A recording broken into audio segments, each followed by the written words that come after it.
All right, welcome everyone. I'm James Geniak with Chicago Market, and tonight is the latest in a series of online workshops and gatherings that we've been organizing for our community. And just a heads up that the next one will take place on July 16th, and we're going to be doing summer cocktails. So if you'd like to learn some summer drink recipes and different techniques and ingredients, we have a downloadable ingredient list for that, so you can get your supplies in advance and be ready to follow along. And so that one's on July 16th. Then on July 29th, we're going to do chocolate truffle making. And you can purchase kits as well for that one in advance from our presenter, or you can bring your own supplies for that one. So that's July 29th. And then we are going to do an introduction to kickboxing workouts. So kind of a workout activity. And that one's going to be on August 11th, so we'll post that soon. But if you have ideas of other workshops you'd like to see us to do, or presenters you have in mind, definitely you can drop that into the chat box tonight, or send us an email.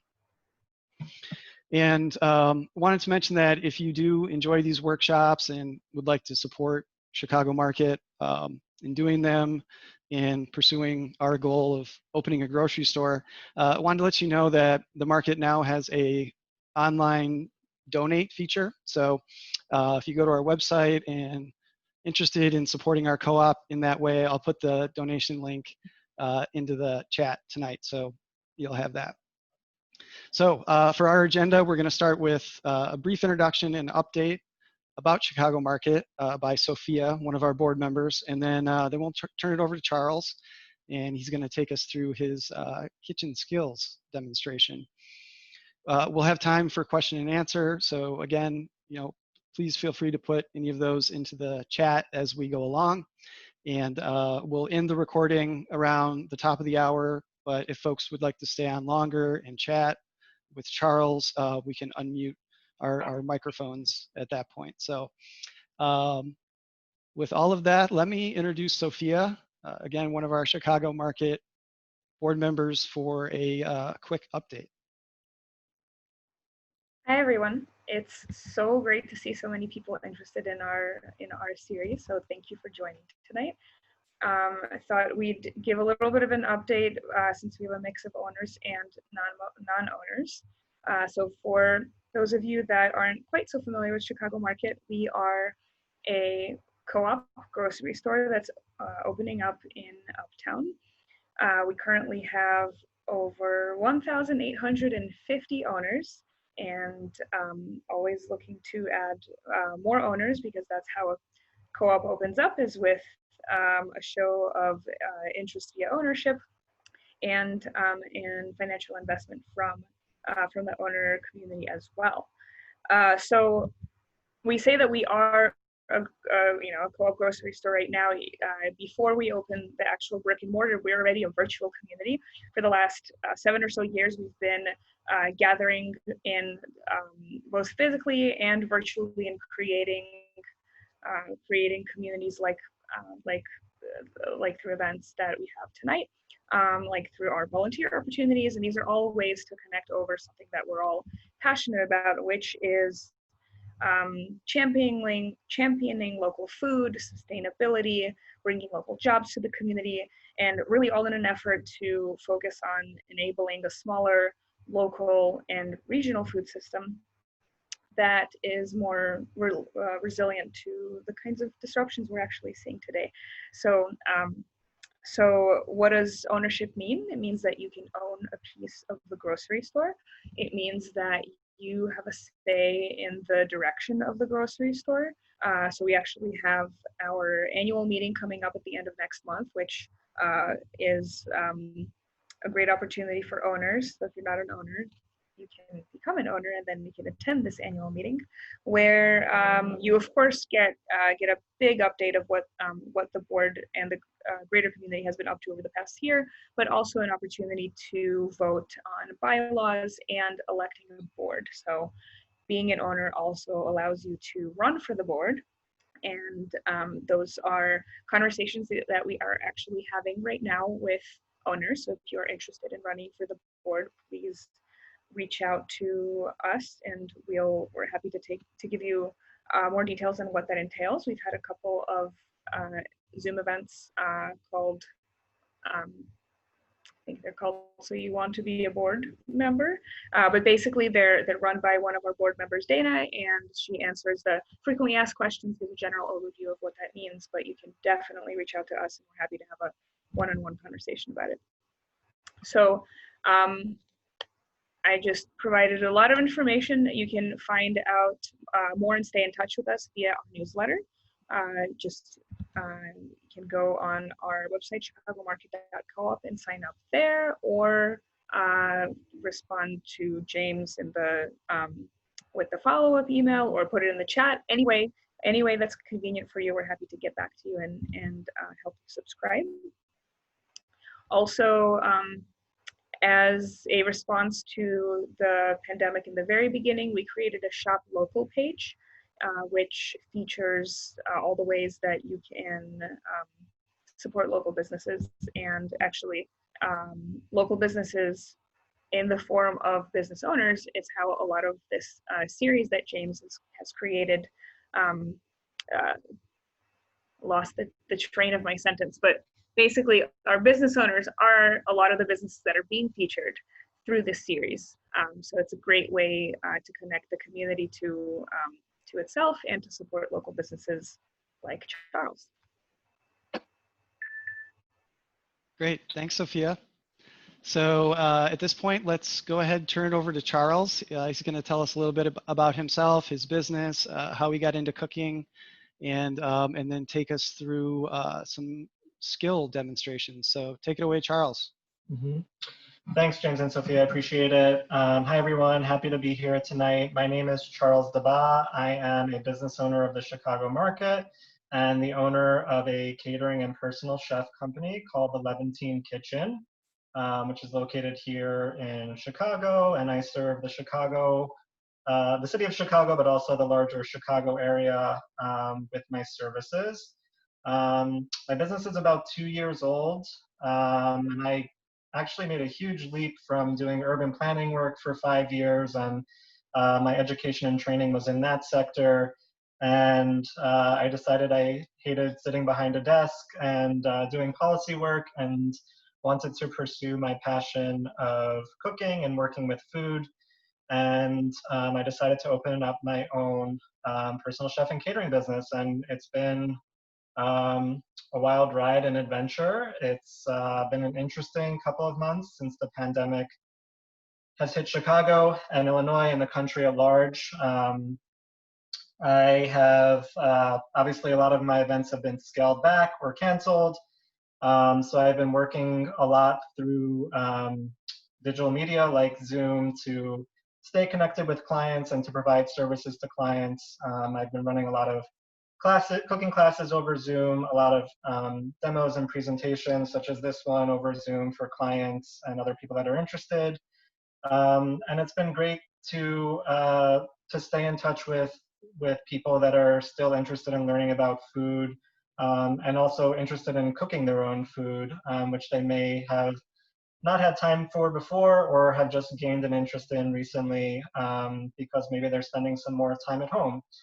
So that's a quick intro from me. I'll give you a little bit more details toward the end about my business and where you can stay connected.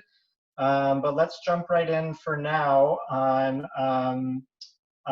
life skill stuff. So before we jump into me demoing some stuff, I just wanted to talk about some basic information on how to care for your knives, and also the setup that I like to use when I'm cooking and prepping for a job or just doing some home cooking. So as you can see, I've got a wooden cutting board here, and I've got a little pad underneath. This is actually lining that's used for drawers typically, like shelving lining. And this is a great kind of material, really cheap from a hardware store that you can cut to your liking. And use to keep your cutting board in place. So whether you're using a wood cutting board or a plastic cutting board, if you're not using something underneath your cutting board will slide as you, which is dangerous. So I like to use this material, or another very good alternative, if you don't have any of that, is a wet paper towel, kind of in a couple layers thick. Again, this really probably does the job even better than the other material I just showed you at keeping your cutting board in place and keeping your hands safe while you're cutting, so the cutting board is not moving. So the cutting board that I'm going to be using today is a wood cutting board, which is what I prefer when I'm cooking. Wood typically tends to be easier on your knives. There's different types of wood cutting boards, which I'm not going to delve into too much, but the two main ones are end grain and edge grain. And end grain typically are the easiest on your knives and will wear down your knives the least. Edge grain are a little bit rougher just because of the way the grain is on the wood and how your knife is moving through that grain.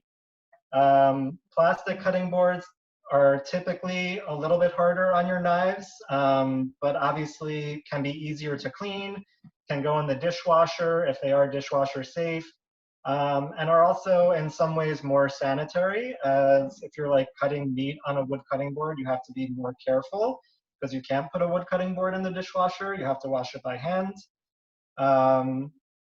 So yeah, I like to use a wood cutting board. I do use when I'm cutting meat and other things where I don't want to give this a serious go at cleaning by using hydrogen peroxide, things that can kill bacteria. I typically use a plastic cutting board. I highly recommend that you don't use glass cutting boards if anyone's using a glass cutting board, as those will wear down your knives and chip your knives. So be careful if you have a glass cutting board or are currently using a glass cutting board. Switching to plastic even, which is a really easy material to work with and wash, is a much better option. And again, if you're looking to get the most life out of your knives after a sharpening, an end grain wood cutting board is about your best option there is. Just another quick tip on using wood cutting boards is, in order to maintain your cutting board, you typically need to oil it from time to time. You know, as you use your cutting board, water seeps in. As you're washing it, more water seeps in and will start to dry out the wood. And most cutting boards pretty much all cutting boards are not made of one piece of wood. They're made of individual pieces of wood that are glued together with a very strong adhesive. So things like cutting board oil and cutting board conditioner. So this is just a mineral oil, food safe mineral oil. This is a food safe mineral oil with beeswax in it. Will protect your cutting boards really well. A couple of drops go a long way, and you just basically spread a couple of drops over the surface, rub them in, and let the oil seep in for a day or so. I suggest doing both sides, and you'll notice an oily kind of feeling on your cutting board, which is fine. Again, it's food safe. But you'll also notice that your cutting board will feel more moist, it won't feel as dry, and you know that means that your cutting board is in good health. So if you're noticing that your cutting board is feeling dry, it's starting to show signs of cracking or warping, that means that your cutting board is in desperate need of oil. So I've got my cutting board set up here with the paper towel underneath it. I'm going to introduce the two main knives that I use. So this is a pretty standard chef's knife, 8-inch chef's knife, stainless steel with a plastic, kind of a phony wood, but really a plastic handle. And this is a petty knife, which is a much smaller knife. The blade is probably about 3 inches, and is used for much smaller cutting jobs like chopping garlic or peeling things while they're in my hands and not necessarily on the cutting board. And I'm going to be demonstrating what I use for what as we go through this class. But again, my primary knife is my chef's knife. I use this pretty much for everything, and the petty knife is really secondary. And so I want to talk a little bit about like care, other than using cutting boards, caring for your knives. Again, one of the most important things to like talk about in a knife skills class is that is like the sharpness of your knife and how to maintain an edge on your knife. So you want to have a sharp knife. It's probably like the most important thing you can do for yourself if you want to stay safe and you want to be efficient in the kitchen. Having a dull knife, there is more chance for slippage. If I'm cutting an onion and my knife is dull, my knife blade will tend to slip off more because it's not cutting through what I'm trying to get through. And that can lead to, obviously, injury to your fingers, which you don't want. So keeping an edge on your knife, the best thing to do if you don't know how to sharpen your knife on your own, which is obviously a technical skill and requires a lot of practice, which I don't even do myself. I send my knives out to be sharpened, is to send them out or take them to a store where they can be sharpened. There are a bunch of places in the city of Chicago where you can take them. My favorite one is called Northwestern Cutlery, which is near Greektown in Chicago, at the intersection of pretty close to Lake and Halsted. They're really professional, have been in business for a really long time, and do a great job of sharpening my knives. You can also take them to places like the Chopping Block. I believe they offer knife sharpening services. And of course, you can, if you have a place that's like out of state that you've been working with, you can send your knives out of state and ship them. They'll sharpen them and then ship them back to you. So once you have a sharp knife, you get it back from someone who has sharpened it. Again, using a wood cutting board will prolong the longevity of your knives.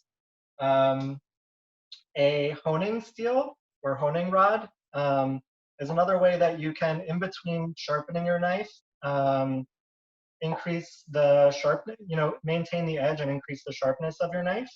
So again, it's pretty simple if you have one of these at home. This is a ceramic honing steel, and it is a harder material than my knife, which is important. You need to have a harder material in order to keep your knife sharp. And I just basically put my honing steel or honing rod on my cutting board and gently run the blade of the edge of my knife down my honing steel at a 15 or 20 degree angle. So pretty acute angle to my honing steel. And I give this about like 10 or 15 passes on each side. I'll go ahead and do it on the other side as well.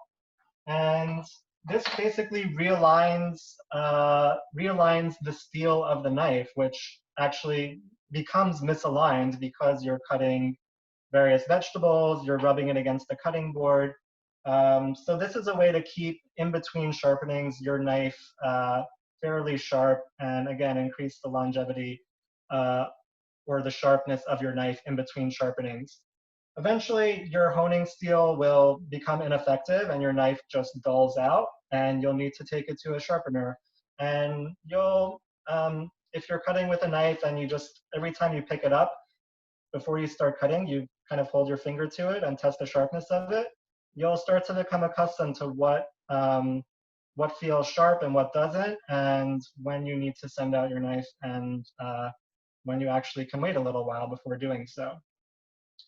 So now that we've gotten through a little bit about knife care and sharpening, I'm going to talk about how I hold a knife, which is I have my my index finger on one side and my thumb on the other, so it's actually on the blade. And this provides a little bit more control while I'm cutting, as opposed to having my whole hand on the handle. And I like to have that control. It makes me feel like there's less chance of slipping or cutting my finger, less chance of injury, and yeah, I just have more, basically more control as I'm cutting whatever I'm cutting. But really, the most important hand that you're using when you're cutting is your opposite hand, which is holding whatever you're cutting. Um, and positioning with your other hand is extremely important, again, for staying safe. If you are an avid home cook, or you've watched other knife skill videos, or have seen other classes, you'll typically see that curling your fingers, kind of like a claw, and having your fingers always, kind of the knuckles of your fingers always against the edge of the blade and your fingertips out of the way, is the best way to prevent cutting your fingertip, again, causing injury to any part of your hand. You typically want to be aware of your thumb, because that tends to maybe stick out more than any other finger, because it's maybe a little bit harder to curl up. So again, if I'm holding an onion, for example, my onion is flat on the cutting board here, and my fingertips are curled under, and my knuckles are again on the edge of the blade that's facing toward me. So keep that in mind as you're cutting. It takes a little bit of practice if you're used to having your fingers out here. Again, you get a better grip with your fingertips out here, but you're not necessarily keeping yourself the safest if your fingertips are out here. So try and get in the habit of tucking your thumb back and your fingertips under your knuckles as you're cutting anything. Cutting motions, there are two cutting motions that I like to use, are pretty much the only cutting motions that I use, which are a push cut, which is basically just moving kind of like the wheels of a train, or like a locomotive is like in this circular motion. So this is like a push cut. And the other one is just the opposite, is a pull cut. And I'd say 90% of the time I'm using a push cut. And the other 10% of the time just depending on what I'm cutting. If I'm cutting a pepper, I tend to use pull cuts.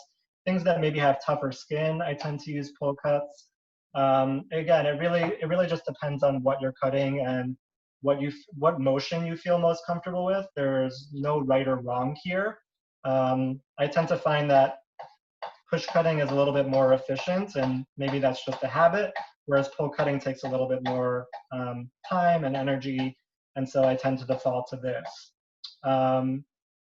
So now to kind of demonstrate on some vegetables, a little bit of what I'm talking about, and show you how I efficiently like to cut simple things like an onion, some garlic a couple of different ways, a potato, and showing you some different cuts with a potato, and julienning a carrot, and showing you brunoise, which is a really fine mince. So I'm going to start off with an onion, and I like to cut both ends of the onion off, and you'll see sometimes people will leave the nub end on, or the root end on, which helps to keep the onion together if you're cutting it into like a fine mince. I typically just like to cut both ends off, and I'll show you why. So I'll peel the skin off.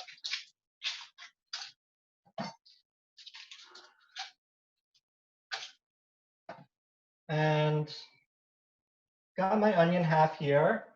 And another thing I neglected to mention that I use as a rule of thumb pretty much all the time is that I like a flat cutting surface for my vegetables. This way, if I'm using a potato is gonna roll, obviously, if there's no flat. And again, there's more chance for slipping as you're cutting it, injuring your hands, cutting a finger. So there are some easy techniques.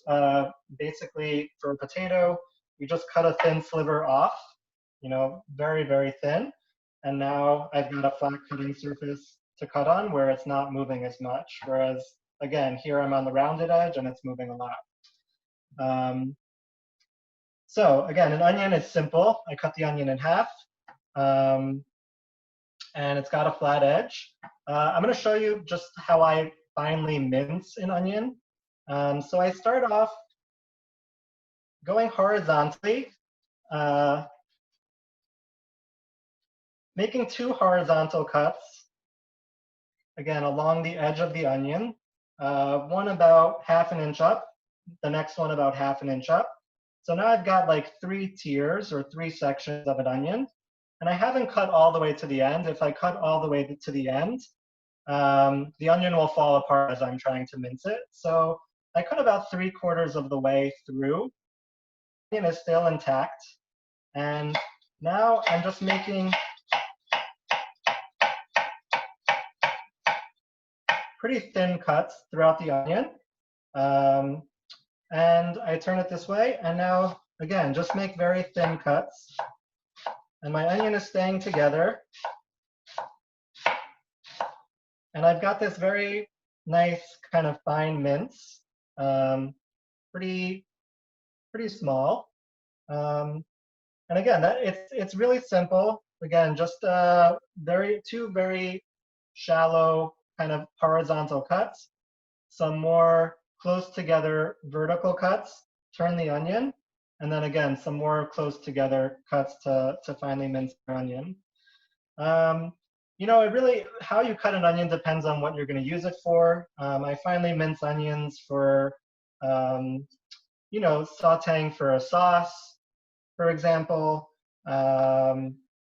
If I'm, you know, I'll often finely mince onions if I'm cooking them together with celery or carrots for what's known as a mirepoix, which is used in a lot of different cuisines, French cuisine, Italian cuisine. And then, of course, there's the classic like whole slicing of the onion, which is pretty simple, no cuts except straight across, and you'll get these nice thin rings. And this is really good for caramelizing onions if you're looking to caramelize onions for anything.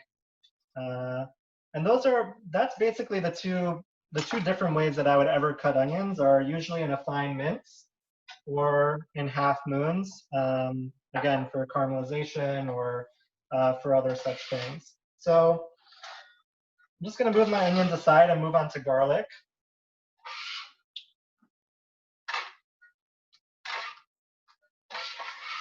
And I'm using a bench scraper here, which is typically used a lot in baking with dough, but it's really helpful for clearing vegetables if you're cutting a lot of vegetables to prep for an event or prep for a party you might be having. Bench scraper is a really nice tool to use. So I'm going to grab my garlic. Got like 3 or 4 garlic cloves here. So this is where I kind of like to start using a petty knife. So I like to cut the ends off of the garlic. And the reason I like doing this is that you obviously need to remove the skin of a garlic for most purposes. Using your knife and pounding down is a really easy way to get rid of the skin. And without removing that end, the skin is not going to come off if you use your knife to pound down. But using your knife and removing the end, your garlic pretty simply comes out. So remember to cut those ends off before using your knife to smash the garlic and removing it from its wrapper. So again, garlic, same with an onion. I cut 2 separate ways, usually thin rings, thin slices. For sauces, if I want a little bit more texture in the garlic. And of course, like a mince or like a fine paste of garlic. So what I like to do, if you're looking to get a lot of flavor out of your garlic, obviously raw garlic is very potent. As it cooks down, it mellows a little bit. It gets a little bit more mild. But smashing garlic is, using the blade of your knife is probably the way to get the strongest flavor out of garlic. And smashing your garlic Probably using one garlic clove smashed is probably equivalent to using, 5 to 7 regular garlic cloves that are not smashed in terms of potency and power.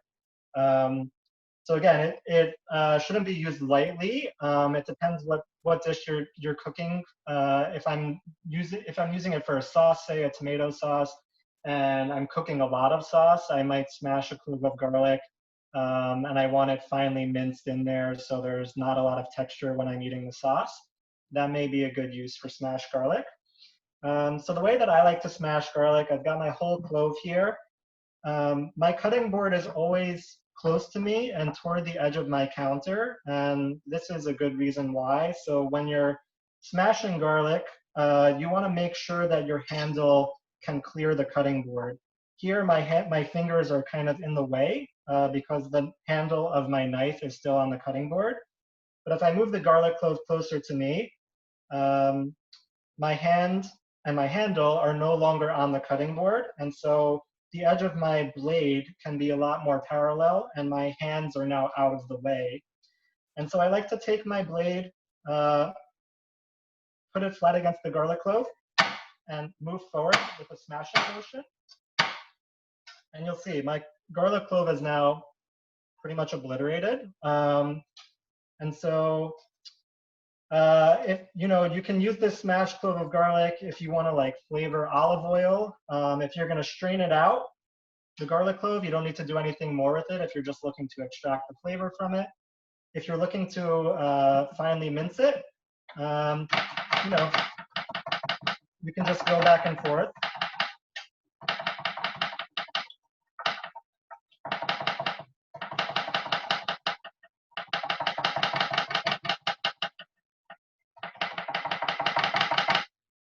Clean off your blade.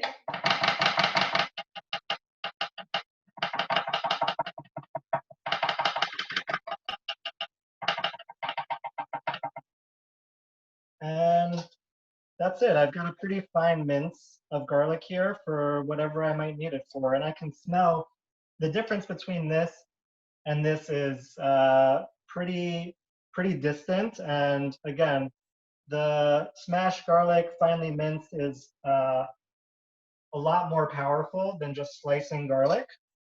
So keep that in mind for whatever flavor you're looking to add to your dishes, and think about what you're using it for and what kind of, if you want people to have the texture of the garlic in whatever they're eating, or if you're looking at to sort of melt away in a dish and kind of be invisible to whoever might be eating it.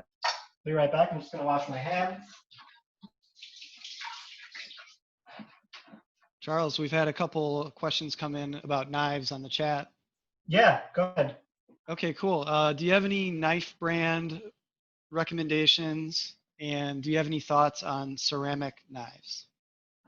So knife brand, so the knife that I'm using is a Misono UX10, which is in the food world, it's a fairly common like mid-range chef's knife. Again, this is an 8-inch. They make it in larger sizes. If you wanted like a 10-inch knife, again, it depends how, you got to think about how big your cutting surface is, and that will help dictate the size of the knife that you might get.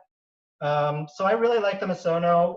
Again, it's like a mid-range knife. This was about $150, I think.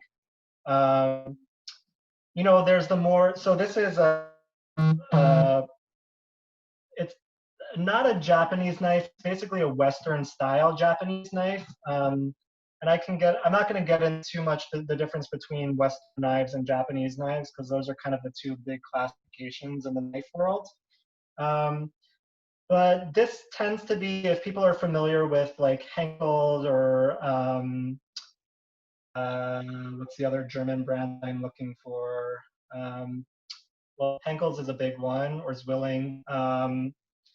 So the difference between a knife like this and that is that German knives tend to be a little bit heavier in their weight, and they're also a little bit thicker. And so generally the thicker your blade in terms of looking at this way, so looking like head on, the thicker your blade, the harder it is it's going to be to get through food. The things that are like harder to cut, like potatoes or squash, using a German knife, you're gonna have to put a little bit more oomph and power into getting your knife through.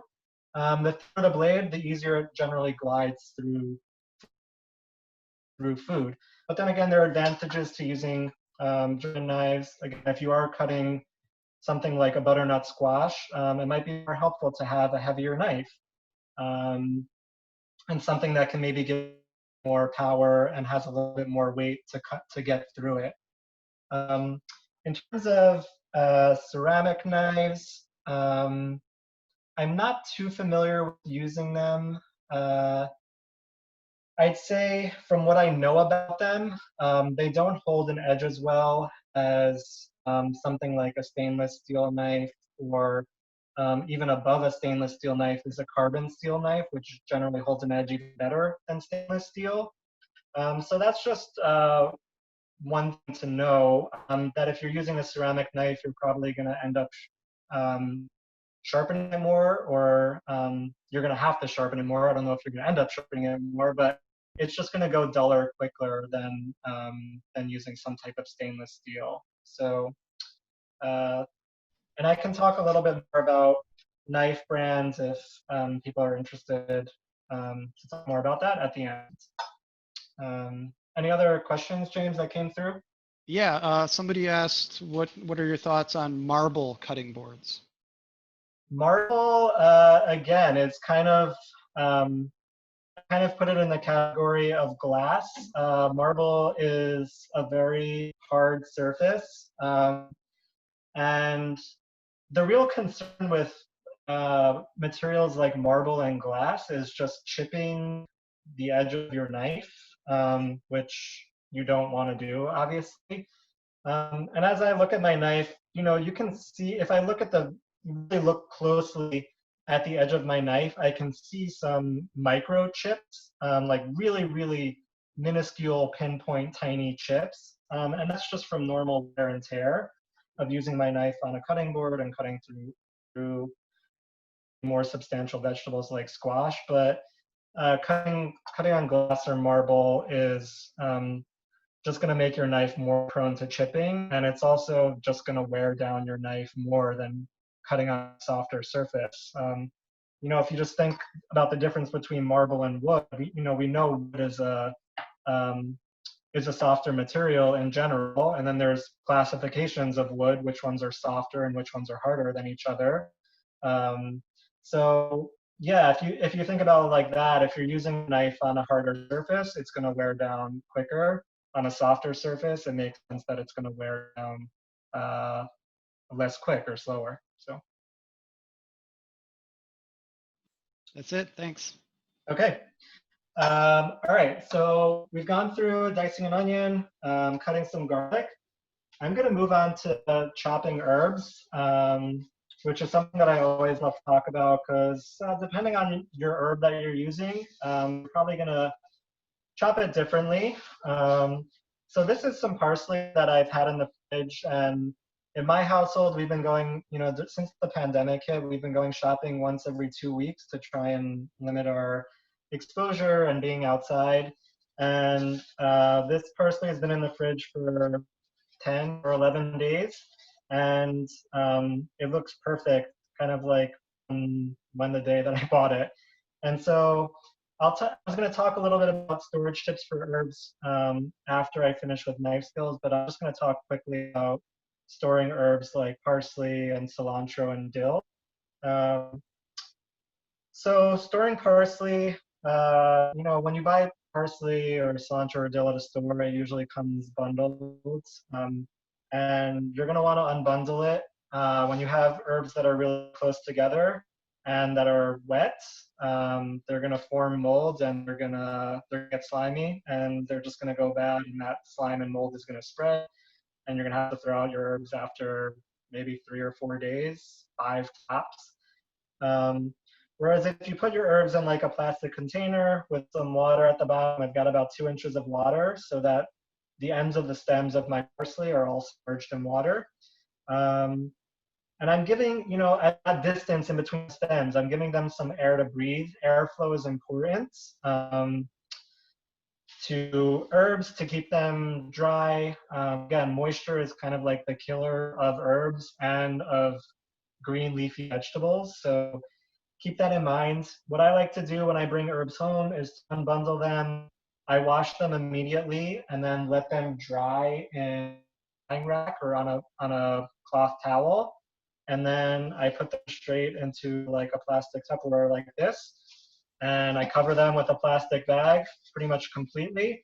And I stick them in the fridge. And I don't do much with them. I mean, when I need them, I just take whatever I need out. They're already washed and I can cut them however I want to cut them, or just pick the leaves off depending on what I'm using it for.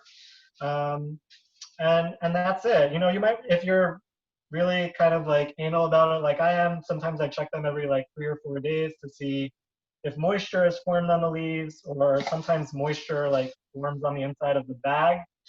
And again, moisture is like not something that you want if you're really looking to get a lot of mileage out of your herbs. So those are, that's kind of my tips for parsley, cilantro, and dill. I store them all the same way, which is this way. I'm going to talk about basil in just a second and how I store that, pretty similar.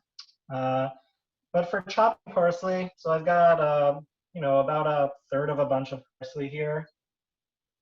And I'd say like 90% of the time, no, probably 100% of the time when I'm cutting parsley, if I'm not just picking off the leaves for garnish, I'm finely mincing parsley. And I just like to keep the stems on. Parsley stems are fine. They're edible. They're not tough generally. Maybe toward the bottom, they might be a little bit tough and you might want to throw them out. The upper ends of the stem toward the leaves are edible and shouldn't be thrown away. So I like to bunch my parsley up like this, basically just folding in half, folding the leaves over the bottom of the stems. Put it on my cutting board, make sure that everything's bunched up nicely, and just start to finely chop.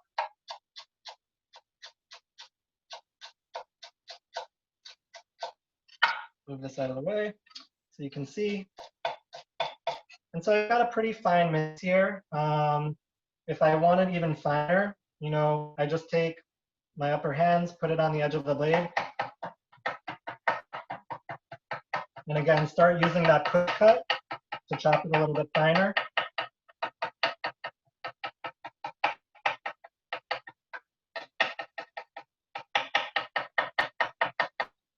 Now again, I've got a pretty fine mince of parsley here. So that's pretty much how I do parsley, cilantro, mint, if I'm finely chopping mint. I've got some basil here, which is the other herb that I wanted to show you. Again, my basil is in a very short ramekin. I just picked some purple basil from a garden that I have. And the stems are submerged in water. And you don't ever want to put basil in the fridge. Basil doesn't like cold, it likes hot and heat and sun. So I store my basil the same way that I would store my parsley, but I just keep it out on the counter at room temperature. And again, I'll keep the stems in water and I'll put a plastic bag over it. And I've had basil last a week and a half. Again, a really long time. If you know, you might want to check it every couple of days again, and it's a little bit easier since it's like out on the counter and in front of you. If there's moisture forming on the bag, that'll settle on the leaves, and your leaves will start to spoil, slime, go bad. So basil is a little bit more of a delicate herb, and if you try and finely mince basil, it generally doesn't end well because you just end up bruising it. You know, the moisture comes out of the leaves, and your basil will like start to discolor. Maybe less on purple basil, but on green basil you can definitely see it. So I like to just kind of line them up. You can either roll them or fold them in half. And I just like to make very fine strands, which is called chiffonade, which is like chiffon fabric is where it comes from. So again, like very fine strands of basil. And this is a great way it's a pretty look. It's a great way to garnish dishes, or you can just add it to like tomato sauces. And this is like a surefire way not to, or at least to reduce your damage or bruising to basil. And I tend to do mint kind of the same way. Generally don't do it in like a fine mince, but again, we'll pick the leaves off, which are very much the same shape as basil, line them up, fold them over, and generally cut them like chiffonade. So those are the herbs that I wanted to talk about. I wanted to move on to a potato real quick. Again, I've cut the end off my potato.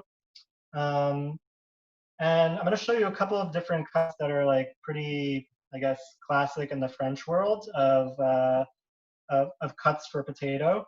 So generally I peel this, but for time's sake, I'm not. So I'm going to cut the edges off of each side of my potato.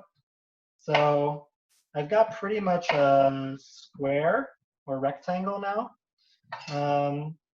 And you know, ends of potatoes you can save.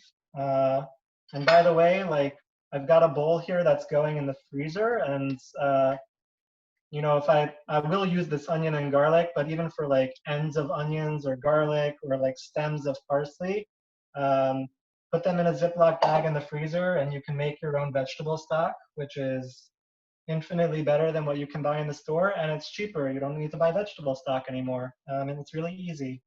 So I've got my potato here. I'm going to cut pretty fine rectangles, pretty thin rectangles. And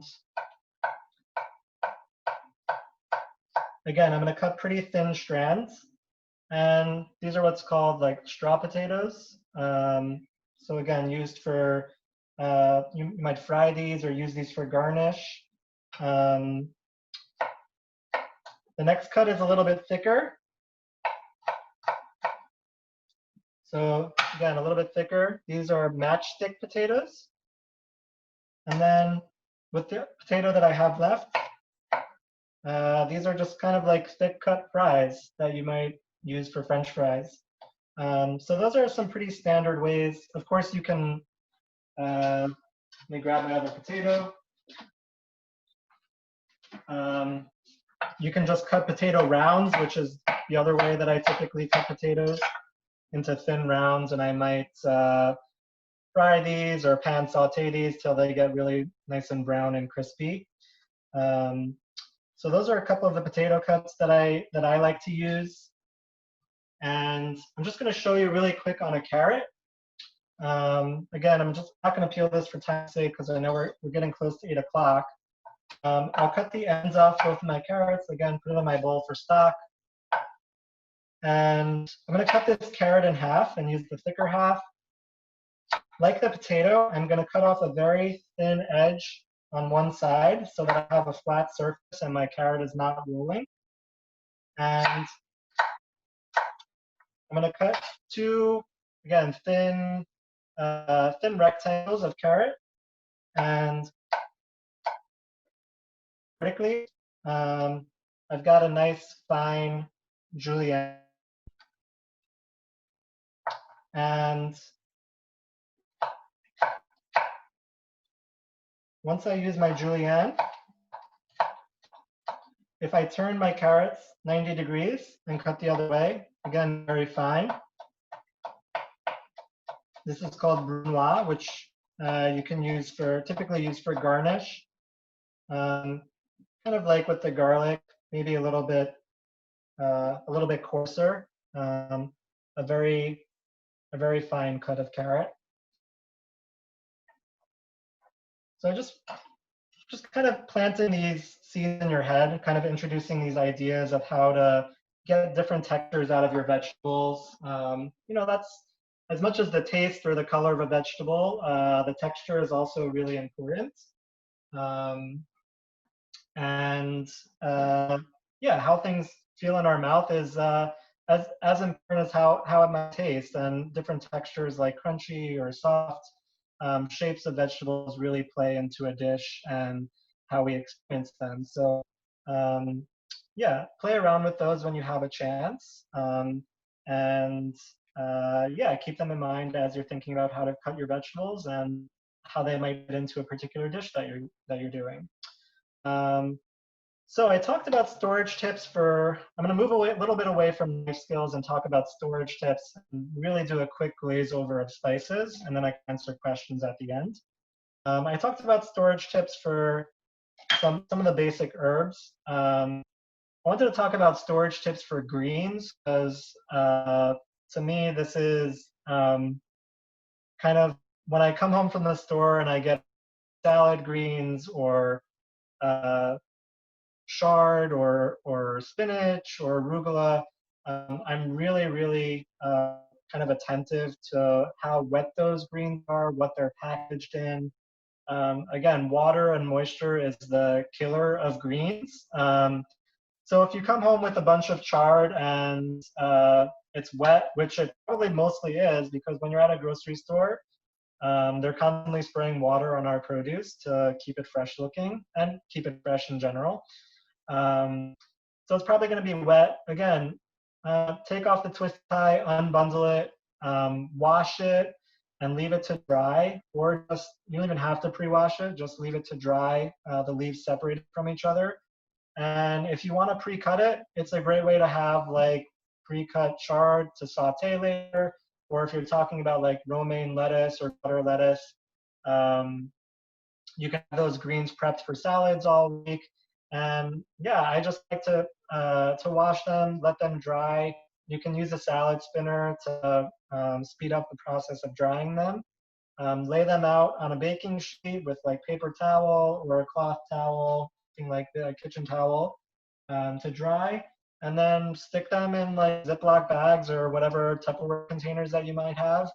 You can put in you can put in like a section of paper towel in it that'll help to collect moisture if there's any excess moisture in there, and it'll really prolong the life of your greens. And it goes a long way, kind of with minimal effort, keeping your food fresh, which is what I've been trying to do as much as I can to limit my runs to grocery stores. If you don't think, if you're like me and like overbuying a lot because I'm going to the store once every couple of weeks and I'm trying to buy enough food and then I maybe don't end up using it all, freezing or preserving vegetables is always something that you can do. What vegetables you can buy in the frozen aisle, and those are the vegetables that you can freeze. Of course, things like carrots, zucchini, corn, you name it. You want to make sure that you get all of the moisture out of vegetables before freezing them. And then like kind of lay them on a baking sheet with, you can just lay them on a sheet. You can put some parchment paper, make sure they're dry, and they'll freeze the best that way. You can also preserve stuff, of course, by pickling or fermenting, which is a whole another topic. And then, like I mentioned before, make sure to save your veggie scraps. This is like a really great way to cut down on food waste. And making stock is really simple and can really add a lot of flavor to your dishes, things like soups or sauces. And it's a great way to cut down on spending too, so you don't have to buy stocks when you're at the store. I'm going to talk about spices for just a minute. I know we're like at about 8 o'clock right now. Real fast. So spices, tips for for storing spices. Always make sure to store your spices in a cool and dry place. You don't need to store them in the refrigerator. They definitely want to be room temperature. But keeping them in like a pantry or a cupboard is a great place to put them in. Anywhere that's like away from your stove. Don't keep them on a spice rack near a window with like the sun shining in. The more sun that and heat that's hitting your spices, the faster they're going to degrade, and the quicker the loss of flavor will be. And there's also like a couple main differences between like using whole spices and pre-ground spices. So sometimes you might want to use spices in their whole form. So I've got some cumin seed here, which I often use whole when when I might be cooking Indian food. And yeah, I mean the texture of whole cumin that's cooked a little bit is really nice. It's not too crunchy. It's not off-putting in any way. So yeah, using whole spices is can be great depending on what dish you're cooking. Ground spices are obviously also used a lot.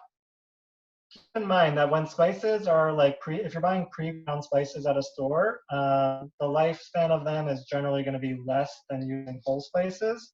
So I typically like to have, there's certain spices that I like to have whole and ground. So I've got ground cumin here, whole spices here. And I like to grind as I go. I use like a coffee grinder. You can use a spice grinder. Sometimes I use a mortar and pestle depending on the quantity of spices that I'm grinding.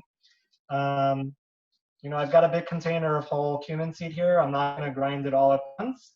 I'm going to grind as much as I might need, maybe a little extra for next time. And then once I run out, I'm going to grind a little bit more. And you know, in a spice grinder or a coffee grinder, it takes like 30 seconds to grind spices, and it's really easy. So yeah, those are kind of the tips that I wanted to talk about with spices. And I'm happy to open it up to questions right now. I know I sort of covered a lot and went over a lot. And yeah, happy to answer questions on anything but having to do with produce storage, knife skills, spices, and how to get the most flavor out of your spices.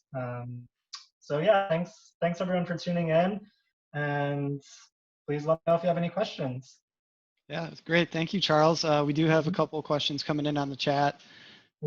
So just going back to the herbs, for mint, is that for storage? Is it cold or cold storage for mint? Yeah, so for mint, sorry, I failed to neglected to mention that. So mint is very much, I store it the same way as parsley and cilantro and dill.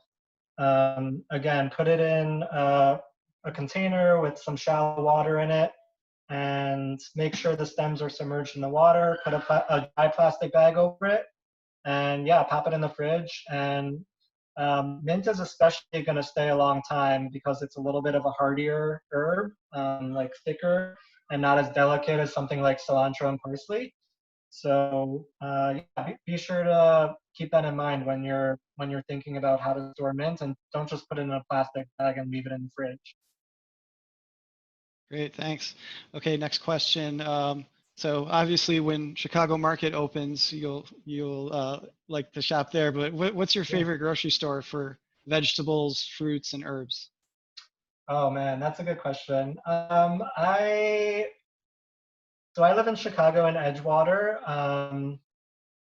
Their produce a lot because I tend to think their produce is pretty fresh and fairly inexpensive.